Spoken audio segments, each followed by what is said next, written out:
Hello everyone, my name is Adam and welcome to Driven Nashville. Honored and grateful to have you here on the channel. This is a 2017 BMW R1200 GSA Triple Black Series. This is the most expensive, most awesome motorcycle I personally think BMW made in 2017, and we are going to be talking about it on this video. So, I will tell you one thing's for sure. I've had a lot of motorcycles, so I just want to give you a little bit of credibility before I get into this specific one. I started with a Honda Shadow 750. I've had 5 different Harleys, Ultra Limited and Road Glides mostly. I've had 5 different Ducatis. I've had multiple Yamahas, and I've had VTX 1800, right? I mean, I've had a lot of different motorcycle experiences. I currently own 3 other motorcycles, an 1199 Panigale R, a Monster 1200S, both of those are Ducatis, and then I own the Harley Road Glide Ultra, which you guys have seen on the channel, as I did a 4,000 mile first review on that bike. So, this particular motorcycle here, I gotta say, I love it.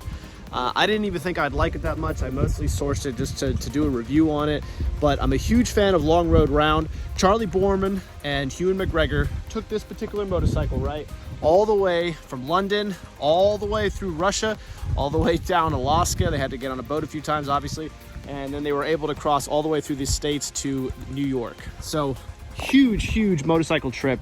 And, you know, I gotta say, when I saw that, you know, it just looked like the bike was really heavy, and I was really curious, you know, how it rode, because watching those guys so many times through that series, one of my favorite things to watch, you know, as a guy who likes to go on adventure touring bikes myself, I just had to get one. And, you know, this particular bike has all of the upgrades. So what I mean by that is, it has the crash bars, the fog lights, okay? It has the spoke wheels, it has the, right here, the keyless ignition. Key is right here. It looks like a BMW key. Happy to show that to you guys for a second real quick. This thing is easy to pop open. You can do it with one hand. That's your key. Leave that in the bike and your keyless ignition works pretty darn well. This thing can be a little finicky though to close in my experiences. So I'm gonna get that here. There we go. Now, this has heated grips. 2 settings. First one will absolutely roast your hand, but the second one's pretty good. And then you've also got the different change your mode. So I'm in dynamic right now. You've got the ability to go to enduro, rain, road, and then back to dynamic. Now, notice this is the 2017, so it doesn't have the TFT display like you're gonna find in the 2018 and newer. So you get this screen here. By using this toggle, you can go ahead and look at the different views.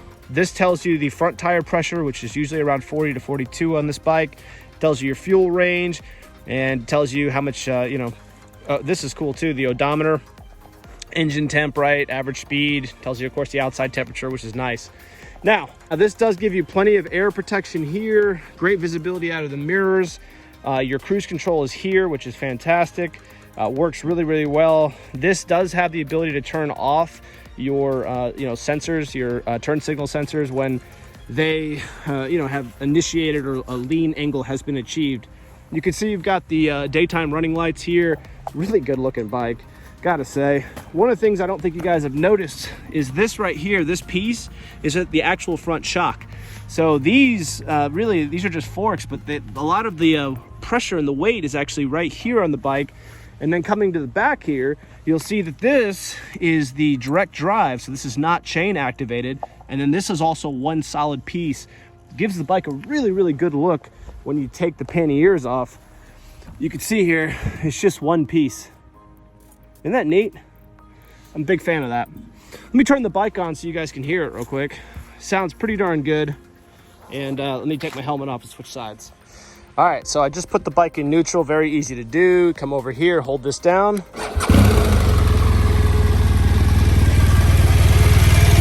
This is, of course, the opposing Boxer twin engine.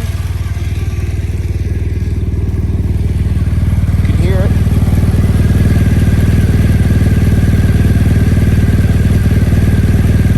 Pretty darn organic, I gotta say. It's a very cool engine.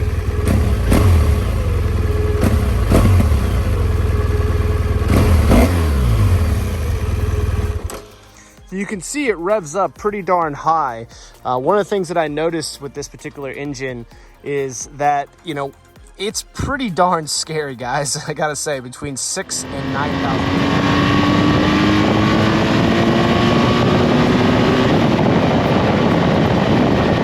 This bike is fast. I mean fast. You can lug it all day long from 2 to 5, which is where you're going to spend most of your time. I will say the first engaging is a little tricky because of the V-twin. So you kind of got to really get the gas right to get a nice, smooth, effortless start.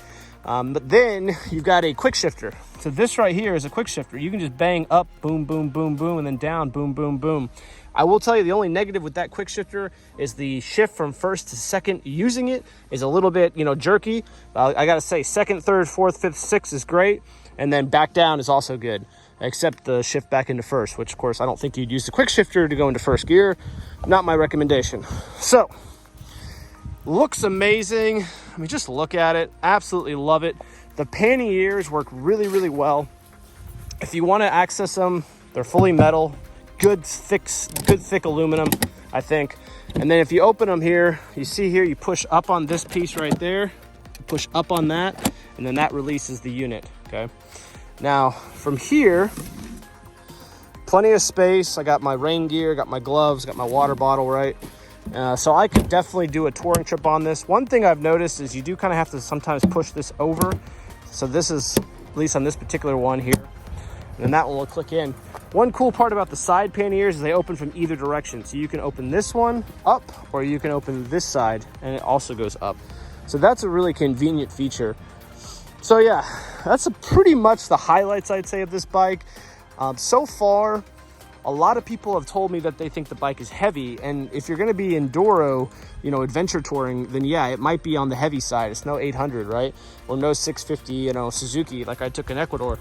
But in the end of the day, I gotta say, coming from a Harley Road Glide, this bike felt extremely light. It really did. I was like surprised, people calling this bike heavy. Sure, for the class it is, but as going from a 900-pound motorcycle to a 600-pound motorcycle that is flickable as this thing is, it's unbelievable. It's so much fun to ride. You can see I'm getting a little bit of it. I've gotten to about here once or twice on this bike, so you can get a pretty darn good lean angle going. I think you got to have some very good courage to go all the way on this bike, just because you do sit up pretty tall. Now I can flat foot the motorcycle. I am flat when I sit on this bike. Although I think if you're 5'10", you're probably going to have a real hard time riding this motorcycle comfortably. That was actually the reason why the owner sold it to me, is he had an accident on it with his leg, and he had a hard time sitting so high and having to balance the motorcycle. If it started to tilt on him, it would really, make him have a lot of pain. So he sold it to me, and I'm gonna go ahead and put some miles on this beautiful machine. Thank you so much for watching. I really do appreciate it. I love making these videos. This will be the 90th video that we've released on Driven Nashville, and would love to earn your subscription so I can continue to bring you guys weekly content.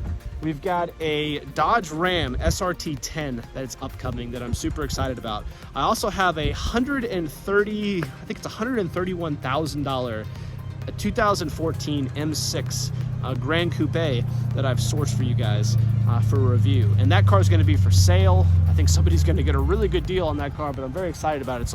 It's a white on white. It's got the ceramic brakes, got all the upgrades. So it should be really, really cool. So thanks for watching, and please subscribe, and I'll catch you on the next video. Hope you guys enjoyed the R1200 GSA and some of my thoughts. And yeah, enjoy some of the drone footage that I splice in now. Talk to you later.